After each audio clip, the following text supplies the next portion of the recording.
من شرور أنفسنا ومن سيئات أعمالنا من يهده الله فلا مضل له ومن يضلل فلا هادي له وأشهد أن لا إله إلا الله وحده لا شريك له وأشهد أن محمدًا عبده ورسوله أرسله بالحق بشيرًا ونذيرًا وداعيًا إلى الله بإذنه وسراجًا منيرًا أما بعد فقد قال الله تبارك وتعالى في كلامه المجيد وفرقانه الحميد أعوذ بالله من الشيطان الرجيم بسم الله الرحمن الرحيم يا أيها الذين آمنوا اتقوا الله حق تقاته ولا تموتن إلا وأنتم مسلمون يا أيها الناس اتقوا ربكم الذي خلقكم من نفس واحدة وخلق منها زوجها وبث منهما رجالا كثيرا ونساء واتقوا الله الذي تساءلون به والأرحام إن الله كان عليكم رقيبا فإن أصدق الحديث كتاب الله وخير الهدي هدي محمد صلى الله عليه وسلم وشر الأمور محدثاتها وكل محدثة بدعة وكل بدعة ضلالة وكل ضلالة في النار أعوذ بالله من الشيطان الرجيم ولمن خاف مقام ربه جنتان عن أبي هريرة رضي الله تعالى عنه قال قال رسول الله صلى الله عليه وسلم قال الله تبارك عز وجل إني أعددت لعبادي الصالحين ما لا عين رأت ولا أذن سمعت ولا خطر على قلب بشر أو كما قال عليه الصلاة والسلام আলহামদুলিল্লাহ যাবতীয় প্রশংসা যাবতীয় চিত্তসানা সেই মহান রব্বুল আলামিনের জন্য যে মহান রব্বুল আলামিন দীর্ঘ একটি সপ্তাহ পর এই জামি মসজিদে আজকে পবিত্র উত্তম দিনে কিছু সংখ্যক মানুষকে আল্লাহ রাব্বুল আলামিন মসজিদে এই দিনে উপস্থিত করলেন সেই আল্লাহ রাব্বুল আলামিনের প্রতি লাখো কোটি শুকরিয়া আলহামদুলিল্লাহ। দরুদ ও সালাম বর্ষিত হোক সর্বযুগের সর্বশ্রেষ্ঠ মহামানব সাইয়্যিদুল মুরসালিন খাতামুন নবিয়্যিন রাহমাতুল লিল আলামিন শাফাতের কান্ডারি মা আমিনার দুলাল তাজদারে মদিনা মুস্তাফা আহমদ মুহাম্মদ সাল্লাল্লাহু আলাইহি ওয়াসাল্লাম যার অক্লান্ত পরিশ্রমে আমরা ইসলাম উপহার পেয়েছি সেই নবীর প্রতি সংক্ষিপ্ত স্বরে দরুদ পাঠ করি সাল্লাল্লাহু আলাইহি ওয়াসাল্লাম। সম্মানিত মুসলিম বৃন্দ, আজকে আমি যে বিষয় নিয়ে আলোচনা করার ইচ্ছা পোষণ করেছি তা হচ্ছে জান্নাতে যাওয়ার ছোট ছোট 10টি আমল। কাঙ্ক্ষিত বিষয়কে সামনে রেখে অতি সংক্ষিপ্ত সময়ে আলোচনা শেষ করার চেষ্টা করব। ওমা তাওফীকি ইল্লা বিল্লাহ, আলাইহি তাওয়াক্কালতু ওয়া ইলাইহি উনীব।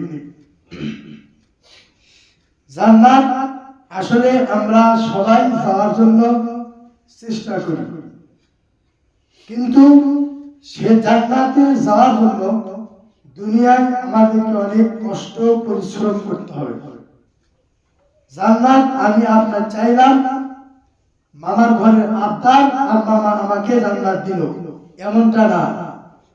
জান্নাতে যাওয়ার জন্য দুনিয়ায় কষ্ট পরিশ্রম করতে হবে। এই কষ্ট পরিশ্রমের ফল হচ্ছে জান্নাত। তো এই জান্নাতের জন্য নিয়ামত সম্পর্কে হাদিসে কুদসিতে আল্লাহ রাসূল সাল্লাল্লাহু আলাইহি ওয়াসাল্লাম বলেন, ইন্নী আ'দাতু লিইবাদিয়াস সালিহিন, নিশ্চয় আমি আমার নেককার পরহেজগার বান্দা বান্দি নর নারী দাস দাসীর জন্য একটা জান্নাত তৈরি করেছি, প্রস্তুত করেছি। মা লা আইনুন রাআত, যে জান্নাতের নাজ নিয়ামত সম্পর্কে মানুষের চোখ কোনোদিন দেখেনি, ওয়ালা উযুনুন সামিআত, যে জান্নাতের নাজ নিয়ামত সম্পর্কে মানুষের কান কোনোদিন শোনেনি, ওয়ালা খাতারা আলা কলবিন বাশার, যে জান্নাতের নাজ নিয়ামত সম্পর্কে মানুষের অন্তরে কোনোদিন অনুধাবন হয় নাই। আমরা দুনিয়াতে দেখেছি বিভিন্ন পাহাড় পর্বত, পিরামিড, মিশরের পিরামিড, জাদুঘর, চিড়িয়াখানা, অনেক ইচ্ছা কাহিনী, আজগবি গল্প শুনেছি। কিন্তু আল্লাহ রাব্বুল আলামিন জান্নাতে যত নিয়ামত দিয়েছেন তার ভিতরে আরো অসংখ্য অনেক নিয়ামত দিয়েছেন, যে নিয়ামতের কথা আমাদের চোখ, আমাদের কান, আমাদের অন্তর মানুষ কোনদিন অনুতপ্ত অনুধাবন করেনি বা শোনেনি। এই জান্নাতে যাওয়ার জন্য অনেক আমল রয়েছে, তার ভিতরে 10টি ছোট ছোট আমল। 1 নম্বর, পিতামাতার সাথে সদাচরণ করা। আল্লাহ রাব্বুল আলামিন সূরা নিসা 36 নম্বর আয়াতে বলেছেন, ওয়া'বুদুল্লাহা ওয়া লা তুশরিকু বিশাইআ ওয়া বিল ওয়ালিদাইনি ইহসানা, তোমরা আল্লাহ রাব্বুল আলামিনের ইবাদত করো, তার ইবাদত করতে গিয়ে কারোর সাথে শিরক করো না। এটা হচ্ছে আল্লাহর ইবাদত। আল্লাহর হক হচ্ছে তার ইবাদত করা, আল্লাহর হকের পরেই হচ্ছে বান্দার হক। ওয়া বিল ওয়ালিদাইনি ইহসানা, পিতামাতার সাথে সদাচরণ করো, তাদের সাথে ভালো ব্যবহার করো। আল্লাহর পরেই হচ্ছে বান্দার হক। আব্দুল্লাহ বিন আমর থেকে বর্ণিত, তিনি বলেন, রাসূল সাল্লাল্লাহু আলাইহি সাল্লামকে জিজ্ঞাসা করলাম, হে আল্লাহর রাসূল, আইয়ুল আমালি আফদল, আল্লাহর কাছে সবচেয়ে প্রিয়, উত্তম, উৎকৃষ্ট আমল কোনটি? আল্লাহ রাসূল সাল্লাল্লাহু আলাইহি সাল্লাম বললেন, as-salatu ala waqtiha, যথাসময়ে সালাত আদায় করা। তারপরে কোনটি? আল্লাহ রাসূল বললেন, বিরুল ওয়ালিদাইন, পিতামাতার সাথে সদাচরণ করা। আবু হুরায়রা থেকে বর্ণিত, তিনি বলেন, রাসূল সাল্লাল্লাহু আলাইহি ওয়াসাল্লাম বলেছেন, রহিমা আনফুহু, সে ব্যক্তি ধ্বংস হোক, রহিমা আনফুহু, সে ব্যক্তি ধ্বংস হোক, রহিমা আনফুহু, সে ব্যক্তি ধ্বংস হোক। কিনা ওমান, রাসূলকে জিজ্ঞাসা করেন, হে আল্লাহ রাসূল, কাদেরকে ধ্বংসের কথা বলছেন?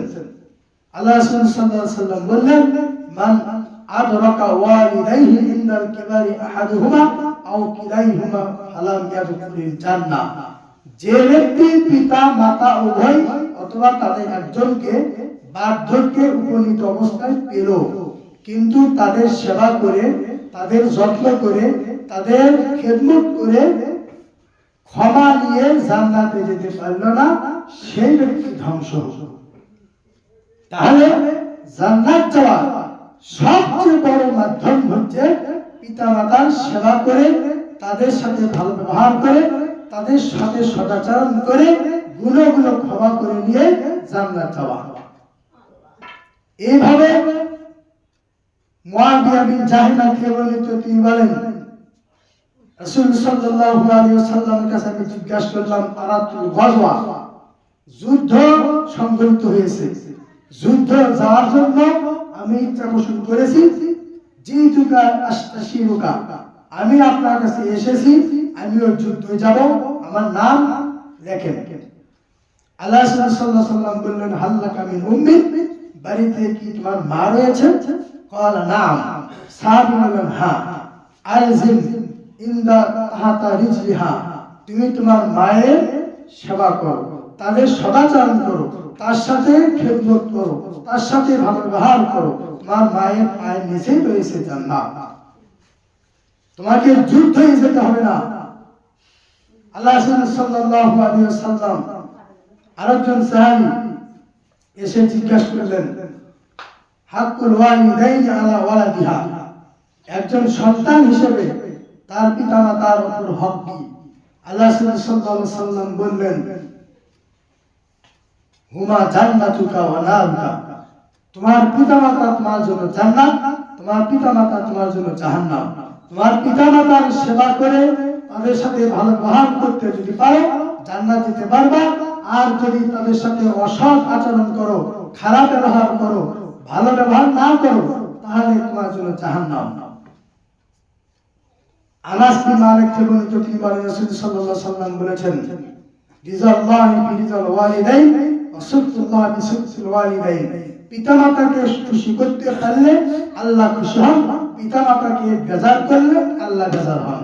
যদি আমরা আল্লাহকে খুশি করতে চাই, জান্নাত দিতে চাই, পিতামাতাকে খুশি করতে হবে, পিতামাতার সেবা যত্ন করতে হবে।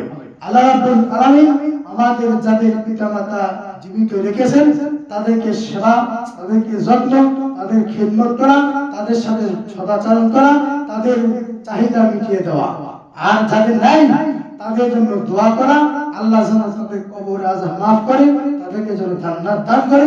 এইভাবে একজন সন্তান হিসেবে তার পিতামাতার জন্য দোয়া করা, খিদমত করা সন্তানের দায়িত্ব। যদি আমরা জান্নাতে যেতে চাই, অবশ্যই আমরা আমাদের পিতামাতার সেবা যত্ন, সাথে সাথে সদাচরণ করব। 2 নম্বর, আত্মীয়তার সম্পর্ক ঠিক রাখা। আজকে আমাদের সমাজে, আমাদের দেশে, পুরো পৃথিবীতে যদি আমরা লক্ষ্য করি, তাহলে আত্মীয়তার সম্পর্ক ঠিক নেই। এর 2টি কারণ। একটা হচ্ছে অর্থের লোভ, এটাই হচ্ছে প্রধান কারণ। অর্থের লোভের জন্য, সম্পদের জন্য, টাকার জন্য আত্মীয়তার সম্পর্ক নেই। ভাই ভাই নেই, বোনের সাথে ভাইয়ের সম্পর্ক নেই, সন্তান হিসেবে পিতামাতার সম্পর্ক নেই, একটাই কারণ। অথচ আল্লাহ সাল্লাল্লাহু আলাইহি ওয়াসাল্লাম আবু হুরায়রা থেকে তিনি বলেন, রাসূল সাল্লাল্লাহু আলাইহি ওয়াসাল্লাম বলেছেন, লা ইয়াদখুলুল জান্নাতা কাতিউন, আত্মীয়তা সম্পর্ক ছিন্ন করবে যে জান্নাতে যাবে না সে। আয়েশা থেকে বর্ণিত, তিনি বলেন, রাসূল সাল্লাল্লাহু আলাইহি ওয়াসাল্লাম বলেছেন, আর রাহিমু মুআল্লাকাতুন বিল আরশ, আত্মীয়তা সম্পর্ক এটা হচ্ছে জান্নাতের সাথে, আরশের সাথে সম্পর্ক। তাকুলু, ওই আরশ থেকে আত্মীয়তার সম্পর্ক বলে, মান ওয়াসালানি ওয়াসালাহুল্লাহ ওয়া মান কাতানি কাতাহুল্লাহ, যে ব্যক্তি আমার সাথে সম্পর্ক রাখবে, আল্লাহ তার সাথে সম্পর্ক রাখবেন। আর যে ব্যক্তি আমার সাথে সম্পর্ক রাখবে না, আল্লাহ তার সাথে সম্পর্ক রাখবে না। আনাস বিন মালিক থেকে বর্ণিত, তিনি বলেন, রাসূল সাল্লাল্লাহু আলাইহি ওয়াসাল্লাম বলেছেন, মান আহাব্বা আন ইউসালাহু ফি রিজকিহি আও ইউসালাহু ফি আতারিহি ফালইয়াসির রাহিমা, যে ব্যক্তি চায় তার রিজিক বরকত হোক, তার হায়াতে বরকত হোক, তাহলে সে যেন একটা কাজ করে, আত্মীয়তার সম্পর্ক ঠিক রাখে, আত্মীয়তার সম্পর্ক মজবুত রাখে, সম্পর্ক যেন ছিন্ন না করে। আবু মুসা আশআরী থেকে বর্ণিত, তিনি বলেন, রাসূল সাল্লাল্লাহু আলাইহি ওয়াসাল্লাম বলেছেন, সালাসাতুল লা ইয়াদখুলুল জান্নাহ, 3 ব্যক্তি রয়েছে, 3 শ্রেণীর মানুষ রয়েছে যারা জান্নাতে যাবে না। তার একটি হচ্ছে মুমিনুল খামর, নিয়মিত নেশাদার দ্রব্য পান করবে যে জান্নাতে যাবে না সে। নিয়মিত ইয়াবা, হেরোইন, গাঁজা, ফেন্সিডিল, বিড়ি, সিগারেট, তামাক, জর্দা পান করবে যে জান্নাতে যাবে না সে। 2 মুসাদ্দিকুন বিসিহরি, জাদুর প্রতি বিশ্বাস করবে যে জান্নাতে যাবে না সে। 3 কাতিউর রহিম, আত্মীয়তা সম্পর্ক ছিন্ন করবে যে জান্নাতে যাবে না সে। যদি জান্নাতে যেতে চাই আত্মীয়তা সম্পর্ক ঠিক রাখতে হবে। সম্পর্ক যদি নষ্ট হয়ে থাকে, নষ্ট সম্পর্ক মজবুত করতে হবে, নষ্ট সম্পর্ক ঠিক করতে হবে, তাহলে আমি আপনি জান্নাতে যেতে পারবো। 3 নম্বর কাজ হচ্ছে প্রতিবেশীর সাথে সদাচরণ করা, প্রতিবেশীর সাথে ভালো ব্যবহার করা। আনাস রাদিয়াল্লাহু আনহু থেকে বর্ণিত, তিনি বলেন রাসূল সাল্লাল্লাহু আলাইহি ওয়াসাল্লাম বলেছেন, লা ইয়াদখুলুল জান্নাতা মান লা ইয়ামানু জারুহু বাওয়াইকাহু, যে ব্যক্তির হাত থেকে, যার মুখ থেকে পাড়ার প্রতিবেশী নিরাপদ নয়, সে ব্যক্তি জান্নাতে যাবে না। আয়েশা রাদিয়াল্লাহু তাআলা আনহা থেকে বর্ণিত, তিনি বলেন রাসূল সাল্লাল্লাহু আলাইহি ওয়াসাল্লাম বলেছেন, মা যালা ইউসিনি জিবরিলু বিল জার হাত্তা যানানতু আন্নাহু সাইওয়ারিসুহু, আমাকে জিবরিল সব সময় এসে প্রতিবেশীর সম্পর্কে ওসিয়ত করতেন, নির্দেশ দিতেন। আমি এক পর্যায়ে মনে করতাম, মনে হয় আমার প্রতিবেশীকে সম্পদের উত্তরাধিকারী বানিয়ে দিবেন। রাসূল সাল্লাল্লাহু আলাইহি ওয়াসাল্লাম বলেছেন, লাইসাল মুমিন, সে ব্যক্তি প্রকৃত মুমিন নয়, আল্লাযী ইয়াশবাউ, যে ব্যক্তি পেট পুরে খায়, তৃপ্তি সহকারে খায়, নিজের পেট ভরে খায়, ওয়াল জারুহু জামিউন ইলা জামবিহি, আর তার প্রতিবেশী না খেয়ে থাকে, সে ব্যক্তি মুমিন না।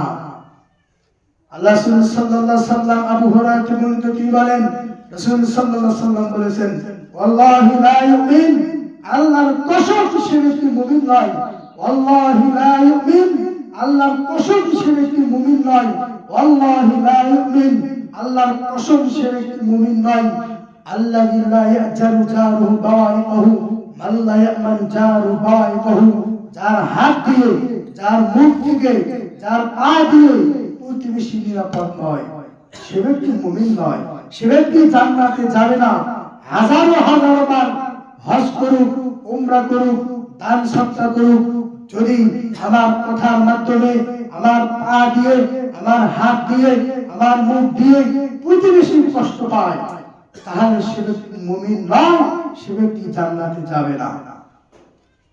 আল্লাহ রাসূল সাল্লাল্লাহু আলাইহি ওয়াসাল্লাম এটাই বলেছেন, একজন মুমিনের হাত, মুখ, পা সমস্ত কিছু থেকে প্রতিবেশী নিরাপদ থাকবে, সে ব্যক্তি জান্নাতে যাবে।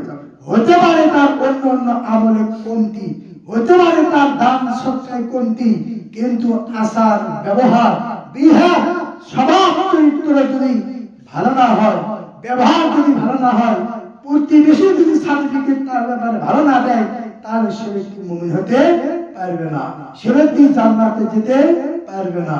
আমরা আমাদের স্থান থেকে যারা যেভাবে পারি প্রতিবেশীকে জীবনে কোনোদিন কষ্ট দিব না, হয় হাত দিয়ে, না হয় মুখ দিয়ে, না হয় পা দিয়ে। আমার আজকে ক্ষমতা আছে কোনো কথা বলা, এজন্য দুর্বল ব্যক্তি, গরিব মানুষ, টাকা কম, এজন্য আমি তাকে কথা দিয়ে আঘাত করলাম, কথা দিয়ে দুর্বল ঘায়েল করলাম, কথা দিয়ে তার চোখের পানি ফালাইলাম। এই চোখের পানি যে ফালাইছি, তার কাছে যদি মাফ না চাই, আল্লাহ মাফ করবে না। এটা হচ্ছে বান্দার হক। আমি যদি তাকে থাপ্পড় দেই, ক্ষমতা আছে, আমার তো ক্ষমতা আছে তাকে থাপ্পড় দেওয়ার, থাপ্পড় দিলাম, এই থাপ্পড়ে সে যদি অসন্তুষ্ট হয়, বেজার হয়, সে যদি মাফ না করে, আল্লাহ মাফ করবে না। এজন্য আমার আপনার আমল কতটুকু ঘাটতি থাকে, স্বভাব চরিত্র বিহার, অবশ্যই প্রতিবেশীকে সম্মান করতে হবে, সদাচরণ করতে হবে, তাদের সাথে ভালো ব্যবহার করতে হবে। পরে 4 নম্বর কারণ হচ্ছে সমালোচনা, গীবত থেকে বাঁচা। এই সমালোচনা, গীবত দেখতে মনে হচ্ছে ছোট, এটা যদি ওজন করে, দাড়িপাল্লা দিয়ে মাপেন, তাহলে এর পাপ ভয়াবহতা কিন্তু অনেক। আল্লাহ রাব্বুল আলামিন একটা সূরা অবতীর্ণ করেছেন, 114টি সূরা 104 নম্বর সূরা হচ্ছে হুমাযা। ওয়াইলুল লিকুল্লি হুমাযাতিন লুমাযা। আল্লাহ রাব্বুল আলামিন বলেছেন প্রত্যেক সমালোচনাকারী যে মানুষের পিছন থেকে মানুষের সামনে থেকে নিন্দা করে, গীবত করে, চগলখড়ি করে, তার জন্য ধ্বংস। তার ধ্বংস মানে তার দুনিয়া, পরকাল, আখিরাত, ইহকাল, জিন্দেগি যা আছে তার আমল সব নষ্ট। এই গীবতের মাধ্যমে, চগলখড়ির মাধ্যমে আমরা আমাদের আমলকে নষ্ট করে ফেলতেছি। আল্লাহ সাল্লাল্লাহু আলাইহি ওয়াসাল্লাম বলেন লা ইয়াদখুলু জান্নাতা কাত্তাব, চগলখড় ওয়ালা নামাম, পরনিন্দাকারী, গীবতকারী, সমালোচনাকারী জান্নাতে যাবে না। যদি আমরা জান্নাতে যেতে চাই, এই যে মানুষের নামে, এর নামে, ওর নামে গীবত, পরনিন্দা, চগলখড়ি। উকবা বিন আবি উমামা থেকে তিনি বলেন রাসূলকে জিজ্ঞাসা করলাম মান নাজাত, মুক্তির উপায় কি, জান্নাতে যাওয়ার পথ কি? আল্লাহ সাল্লাল্লাহু আলাইহি ওয়াসাল্লাম বললেন আমসিক লিসানাক, তুমি তোমার জিহ্বাকে সংযত রাখো, তুমি তোমার জিহ্বাকে নিচু করে রাখো। জিহ্বা দিয়ে যেই সেই কথা বলো না, জিহ্বা দিয়ে সমালোচনা, গীবত, পরনিন্দা, চগলখড় করো না। ওয়াসাআকা ফি বাইতিক, তুমি তোমার বাড়িতে অবস্থান করো, তোমার প্রয়োজন ছেড়ে বাড়িতে অবস্থান করো। প্রয়োজন শেষ ওই রাস্তায়, ওই দোকানে, ওই চা স্টলে বসে বসে এর আর গীবত, সময় নষ্ট করো না, বাড়িতে বসে থাকো। ওয়াবকি আলা খাতিয়াতিক, তুমি আজকে সারা দিন যত পাপ করেছো এই পাপের উপরে সমালোচনা করো, এই পাপের উপরে তুমি কাঁদো। ওয়াবকি, তুমি কাঁদো আলা খাতিয়াতিক, তোমার পাপের উপর। সারা দিন কতটুকু পাপ করেছি, কতটুকু আমল করলাম ভালো আর খারাপ, এই নিয়ে তুমি সমালোচনা করো, নিজের করো, অন্যের না। এই সমালোচনা, গীবত, নিন্দার কারণে আমরা আমাদের আমল নষ্ট করছি। আমি জান্নাতের সমালোচনা করতেছি, গীবত করতেছি, এই সমালোচনা গীবত করার মাধ্যমে আমার আমল মাইনাস হচ্ছে। যার নামে গীবত করতেছি তার আমলের যোগ হচ্ছে। অতএব যার নামে কোনো কিছু মনে হবে, কোনো কিছু বলার দরকার হবে, তাকে সরাসরি বলবেন, সমাধান সেখানেই হয়ে যাবে। তার অনুপস্থিতিতে সামনে পিছনে গীবত যদি করি জান্নাতে যেতে পারবো না। আল্লাহ রাব্বুল আলামিন বলেছেন তাই সে ধ্বংস, সে কোনোদিন জান্নাতে যাবে না, কোনোদিনও জান্নাতে যাবে না। আল্লাহ রাব্বুল আলামিন এটা বলছেন, তার কথাই সত্য, তিনি মিথ্যা কথা বলেন না। অতএব যদি জান্নাতে যেতে চাই অবশ্যই আমরা আমাদের জিহ্বা, আমাদের মুখ, আমাদের হাত, আমাদের পা দিয়ে, মুখ দিয়ে বিশেষ করে কোন সমালোচনা, গীবত, নিন্দা থেকে বেঁচে থাকবো। তাহলে ইনশাআল্লাহ আল্লাহ আমাদেরকে জান্নাত দিবেন। খুব সংক্ষিপ্ত, জান্নাত যাওয়ার 6 নম্বর কারণ হচ্ছে দান সৎকা করা। দুনিয়াতে আমরা যখন কেউ বিপদে পড়ি, কোন জমি নিয়ে, কোন মামলা মোকদ্দমা নিয়ে, বড় হোক ছোট হোক, মানুষের স্বাভাবিক বিপদ আপদ পড়লে আমরা টাকা দিয়ে সেটা খায় খালাসি করি, মুক্ত হয়ে যাই। কিন্তু মরার পরেও আমাদের কবরে হোক, পুলসিরাত হোক, জাহান্নামে হোক, যেখানেই হোক, মরার পরে আমাদের বিপদে পড়তে হবে। সেই বিপদে উদ্ধার হওয়ার জন্য, সেই বিপদ থেকে মুক্তি পাওয়ার জন্য আমাদেরকে দান সৎকার করতে হবে। এই দান সৎকার যদি আজকে আমরা করি তাহলে পরকালের বিপদের জন্য আল্লাহ রাব্বুল আলামিন আমাদেরকে উদ্ধার করবেন, বিপদ থেকে তিনি খালাসি করবেন, মুক্ত করে দেবেন। দান সৎকার, আল্লাহ সাল্লাল্লাহু আলাইহি ওয়াসাল্লাম বলেছেন as-সাদাকাতু বুরহান, দান সৎকার হচ্ছে দলিল, প্রমাণ।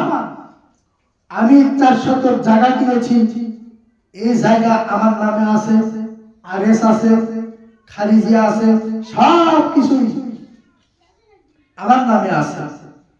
যদি জায়গার যদি দলিল না থাকে, যতই আমার খারিজ আরএস আর পিএস ঠিক থাকে, যদি জমির যদি দলিল ঠিক না থাকে, আমাকে ওই জমি দেওয়ার জন্য অনেক কষ্ট করতে হবে। আর যদি সব ঠিক থাকে, আপন আপন পাবো। আল্লাহ রাব্বুল আলামিন আমাকে যে জান্নাত দিবেন, ওই জান্নাতটা নেওয়ার জন্য প্রমাণ দলিল ডকুমেন্ট হচ্ছে as-সাদাকাতু, সদকা, দান সদকা করা। দুনিয়াতে যত বেশি যে দান করতে পারবে, আল্লাহ রাব্বুল আলামিন এই দানের বিনিময়ে তাকে জান্নাত দিবেন। কিন্তু মনে রাখতে হবে, রোজ হাসরের মাঠে আল্লাহ রাব্বুল আলামিন আমাকে আপনাকে 4টি প্রশ্ন করবেন, মতান্তরে 5টি প্রশ্ন করবেন। আজকে আমাদের লক্ষ লক্ষ কোটি মাথার উপরে সূর্য, কিয়ামতের মাঠে সূর্য মাথা উপরে থাকবে, তার ঘামে মানুষের গোসল হয়ে যাবে। কারো ঘাম টাকনু, কারো ঘাম নাভি, কারো ঘাম সারা শরীর, কারো ঘাম পা, এই পর্যন্ত ঘামে সে ঘেমে শেষ হয়ে যাবে। সেই মুহূর্তে এই আদম সন্তানকে 4টি প্রশ্ন করবেন। এই 4টি প্রশ্নের উত্তর না দেওয়া পর্যন্ত, জবাব না দেওয়া পর্যন্ত ও ব্যক্তি, আমি বা আপনি ওখানে দাঁড়িয়ে থাকবো, এক কদম পা সামনে যেতে পারবো না, পিছনে যেতে পারবো না। তার 1 নম্বর প্রশ্ন হচ্ছে আন আমরি। আল্লাহ রাব্বুল আলামিন হওয়ার থেকে মৃত্যু পর্যন্ত 100 বছর, 70 বছর, 80 বছর, 40 বছর যে জীবন দিয়েছিলেন, এই জীবনটা আমরা কিভাবে ব্যয় করেছি, কোন কাজে ব্যয় করেছি, ভালো কাজ করেছি না খারাপ কাজ করেছি, কিভাবে ব্যয় করেছো, তোমার পুরো জীবনের টোটাল হিসাব আজকে আমাকে দাও। দিতে পারলে সামনে যেতে পারবো, পিছনে যেতে পারবো, না দিতে পারলে ওখানেই থাকতে হবে। 2 নম্বর, ওয়ান শাবাবি ফিমা আবলাহু, পুরো জীবনের ভিতর থেকে আলাদা করে আল্লাহ রাব্বুল আলামিন হিসাব দিবেন যৌবনকাল। শাবাব, যৌবনকাল, যুবক অবস্থায় তুমি আল্লাহর ইবাদত করেছো নাকি যেটা মনে চেয়েছে সেটাই করেছো? আমার ভালোবাসায় পাগল ছিলে, মানুষের ভালোবাসায় পাগলামি করছো। এই যৌবনকালের হিসাব আমাকে দাও। এজন্যই যৌবনকাল টকবক শরীর, শক্তি, সামর্থ্য থাকা অবস্থায় ইবাদত বন্দেগী বেশি বেশি করতে হবে। যখন আমাদের চামড়া ঢিল হয়ে যাবে, দাঁত যখন করে যাবে, লাঠি যখন বন্ধু হবে, তখন কিন্তু অতটা আমল করতে পারবো না। এখন যুবক অবস্থায় যত পারবো, এজন্য যুবক অবস্থায় বেশি বেশি ইবাদত বন্দেগী করতে হবে। আলী বিন আবি তালিব বলেছেন, হে যুবক, যুবকের তাড়নায় গুনাহে লিপ্ত হয়ো না। একদিন তোমার যৌবনকাল ফুরিয়ে যাবে, পাপ কিন্তু রয়ে যাবে। এজন্য যুবক অবস্থায় ইবাদত বন্দেগী বেশি বেশি আল্লাহর পথে থাকতে হবে। এই যৌবনকালের হিসাব দাও। 3 নম্বর হচ্ছে ওয়ান মালিন মিন আইনা ইকতাসাবাহু ওয়া ফিমা আনফাকাহু, তোমার অর্থ, তোমার সম্পদ কিভাবে উপার্জন করেছো। যাদের কাছে 5টি, এটা একটা, আর একটা হচ্ছে কিভাবে ব্যয় করেছো, এটা আরেকটা। দুটোকে আলাদা ধরছে। আর যাদের কাছে 4টি, তারা দুটো মিলে একটা। মাল কিভাবে উপার্জন করেছো, কিভাবে ব্যয় করেছো, হিসাব দাও।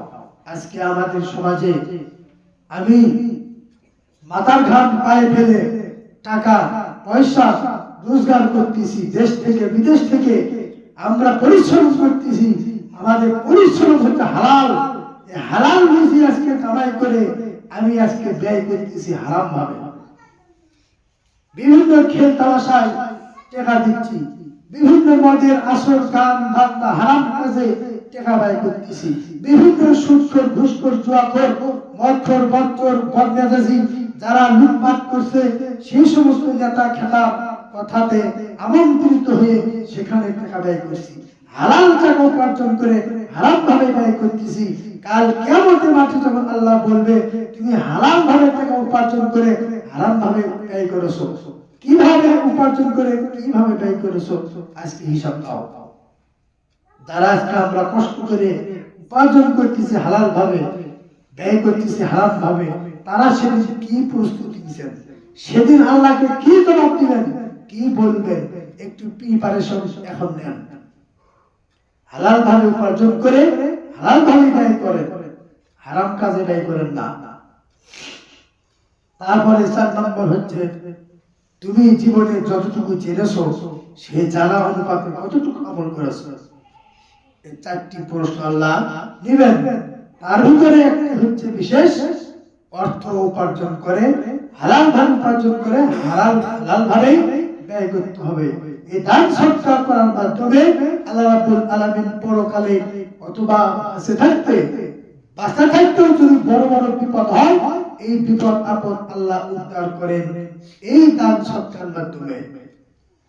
আল্লাহ রাব্বুল আলামিন আমাদের সকলকে এই যে দান সৎকার যারা যেভাবে টাকা পয়সা রুজি রোজগার করতেছি হালাল ভাবে রুজি রোজগার করে যেন হালাল কাজে ব্যয় করতে পারি, আল্লাহ আমাদের সকলকে সে তৌফিক দান করুন, বলি আমিন। তারপরে 7 নম্বর আমল হচ্ছে বেশি বেশি নফল সালাত আদায় করা। আমরা তো ফরজ সালাতই আদায় করতে চাই না, অথচ একজন পরহেজগার মুমিন মুত্তাকি আর অমুসলিম মুশরিক কাফের এই দুই ব্যক্তির মাঝে পার্থক্য হচ্ছে সালাত। যদি দুনিয়াতে আমি আপনি দাবি করি যে আমি আপনি মুসলিম, আমার নাম আব্দুল খালেক, আব্দুল মালেক, আব্দুল সাত্তার, নাম শুধু রাখলে হবে না, সালাত যদি আদায় না করি ওই নাম রেখে কোনো লাভ নাই। নাম মুসলিম হতে পারে, কাম কিন্তু মুসলিম না। দুনিয়াতে আসার পরে বান্দা আর কাফেরের মধ্যে পার্থক্য হচ্ছে সালাত। এই ফরজ সালাত তো আমরা আদায় করি না। ফরজ সালাত যদি ঠিকমতো আদায় করি, জামাতের সাথে গুরুত্ব সহকারে যদি আদায় করি, তাহলেই তো আল্লাহ রাব্বুল আলামিন তাকে জান্নাত দিবেন। নফল যদি আদায় করি তাহলে আমার জন্য আরো ভালো। ফরজই আদায় করি না, সুন্নত তখন কিভাবে আদায় করব? অথচ এই সুন্নত নফল আল্লাহ রাব্বুল আলামিন হিসাবের মাঠে যখন হিসাব করবেন, যখন আল্লাহ রাব্বুল আলামিন ফেরেশতাকে বলবেন, দেখো আমার বান্দার ফরজ সালাতের ঘাটতি আছে। আল্লাহ রাব্বুল আলামিন চান প্রত্যেক বান্দাকে জান্নাত দিতে, যেভাবে হোক, যে কোন আমলের উসিলায় হোক তাকে জান্নাত দিবেন। ফরজের ঘাটতি আছে, আল্লাহ রাব্বুল আলামিন ফেরেশতাকে বলবেন, দেখো আমার এই বান্দার নফল কোন সালাত আছে কিনা। যদি নফল কোন সালাত থাকে, নফল সালাত দিয়ে তার ফরজের ঘাটতি পূরণ করে দাও। তাহলে দেখেন নফলের সালাতও ফরজের মতো কার্যকারিতা হচ্ছে। সুতরাং এই নফল সালাত আমরা সব সময় আদায় করব। উম্মে হাবিবা থেকে বর্ণিত, তিনি বলেন রাসূল সাল্লাল্লাহু আলাইহি ওয়াসাল্লাম বলেছেন, মান সাল্লা 12 রাকাতান ফি ইয়াউমি ওয়া লাইলাতিন, যে ব্যক্তি দিন রাতে 12 রাকাত সুন্নাত সালাত আদায় করবে, বানাল্লাহু লাহু বাইতান ফিল জান্নাহ, তার জন্য আল্লাহ রাব্বুল আলামিন জান্নাতে একটা ঘর নির্মাণ করবেন। এই 12 রাকাত সুন্নাত নফল নামাজ হচ্ছে ফজরের আগে 2 রাকাত সুন্নাত, যোহরের আগে 4, পরে 2, মাগরিবের পরে 2, এশার পরে 2, এর মোট 12 রাকাত সুন্নাতে রাওয়াতিব, নিয়মিত সুন্নাত। এই সুন্নাত যে আদায় করবে সে জান্নাতে যাবে। আল্লাহ রাব্বুল আলামিন আমাদের সকলকে এই যে জান্নাত যাওয়ার আরো অনেক আমল আছে, শুধুমাত্র আমরা আজকে জানলাম 7টি আমল। 1 নম্বর পিতামাতার সাথে সদাচরণ করা, 2 নম্বর আত্মীয়তা সম্পর্ক ঠিক রাখা, 3 নম্বর প্রতিবেশীর সাথে সদাচরণ করা, 4 নম্বর সমালোচনা থেকে বেঁচে থাকা, 5 নম্বর দান সৎকার করা। আল্লাহ রাব্বুল আলামিন আমাদের সকলকে এই যে দান সৎকার আর 7 নম্বর হচ্ছে নফল সালাত আদায় করা, এই 7টি আমল জান্নাতে যাওয়ার জন্য বিশেষ করে আমরা সব সময় যেটা করব, মাথায় মনে রাখবো, আল্লাহ রাব্বুল আলামিনের ইবাদত করা। রুজি রোজগার যেভাবেই করি হালাল ভাবে করে হালাল ভাবেই যেন আমরা ব্যয় করি। আল্লাহ রাব্বুল আলামিন আমাদের সকলকেই এই আমলগুলো করে জান্নাত যাওয়ার তৌফিক দান করুন। সকলে বলি আমিন।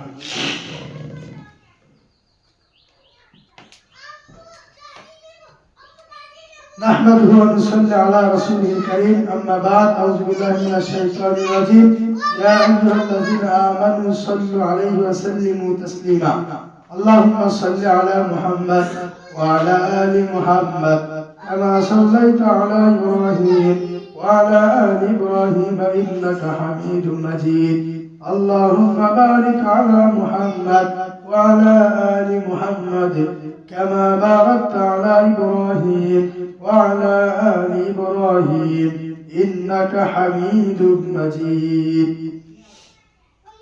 আল্লাহ রাব্বুল আলামিন আমরা যারা উপস্থিত আছি আমাদের সকল মুসলিম মুমিন ভাই ও বোন যারা উপস্থিত আছি সকল মুসলিম ভাই বোনকে তুমি ক্ষমা করে দাও বলি আমিন।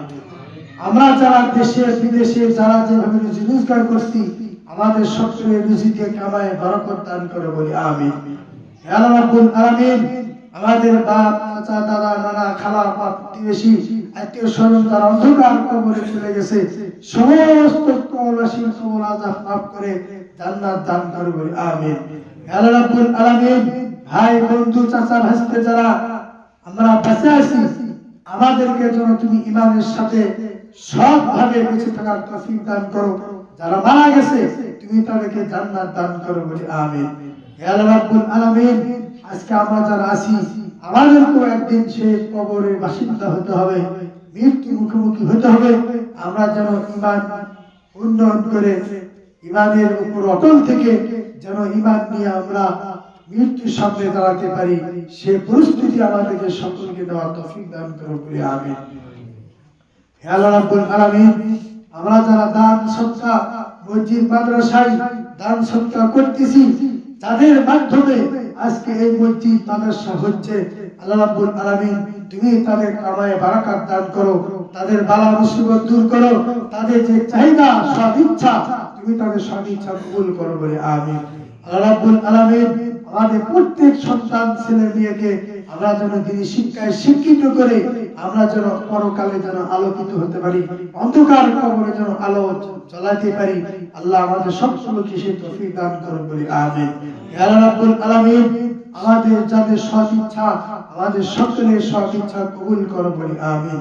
ইয়া রাব্বুল আলামিন যারা দেশের মাটি গ্রাম অঞ্চল রেখে বিদেশে পাড়ি জমাইছে তারা বিদেশে রুজি রোজগার করছে আল্লাহ রাব্বুল আলামিন তুমি সমস্ত প্রবাসী ভাইয়ের শান্তিতে রাখো, বিপদ আপদ থেকে দূর করো, তাদের কামায় বরকত দিও বলি আমিন। আল্লাহ রাব্বুল আলামিন আমরা যেন সৎভাবে হালাল ভাবে রুজি রোজগার করে আমাদের অর্থ সম্পদ হালাল ভাবে ব্যয় করতে পারি তৌফিক তুমি সকলকে দিও বলি আমিন। আল্লাহ রাব্বুল আলামিন তারা দুনিয়ায় আসি বা দুনিয়ায় নাই যাদের সন্তান দুনিয়ায় আছে পিতা মাতা আছে বা নাই যাদের পিতা মাতা আছে আমরা যেন তাদের সেবা যত্ন তাদের সাথে ভালো ব্যবহার করতে পারি, তাদের পিতা মাতা নাই তাদের জন্য যেন দোয়া করতে পারি, তাদের জন্য যেন দান সদকা করতে পারি, সকলকে সে তৌফিক দান করে বলি আমিন। ইয়া রাব্বুল আলামিন অন্ধকার কবর কবরের বাসিন্দা দুনিয়ার সমস্ত কিছু খবর আমরা পাই, অন্ধকার কবরে যারা আছে তাদেরই খবর পাই না। যারাই অন্ধকার কবরে চলে গেছে সমস্ত কবরবাসীর আযাব মাফ করে জান্নাত দান করো বলি আমিন। রব্বানা যালামনা আনফুসানা ওয়া ইল্লাম তাগফির লানা ওয়া তারহামনা লানাকুনান্না মিনাল খাসিরিন। রব্বানা আতিনা ফিদ দুনিয়া হাসানাতাও ওয়া ফিল আখিরাতি হাসানাহ ওয়া কিনা আযাবান নার। رب ارحمهما كما ربياني صغيرا رب ارحمهما كما ربياني صغيرا رب ارحمهما كما ربياني صغيرا ربنا تقبل منا انك انت السميع العليم وتب علينا انك انت التواب الرحيم سبحانك ربك رب العزه عما يصفون والسلام على المرسلين والحمد لله رب العالمين.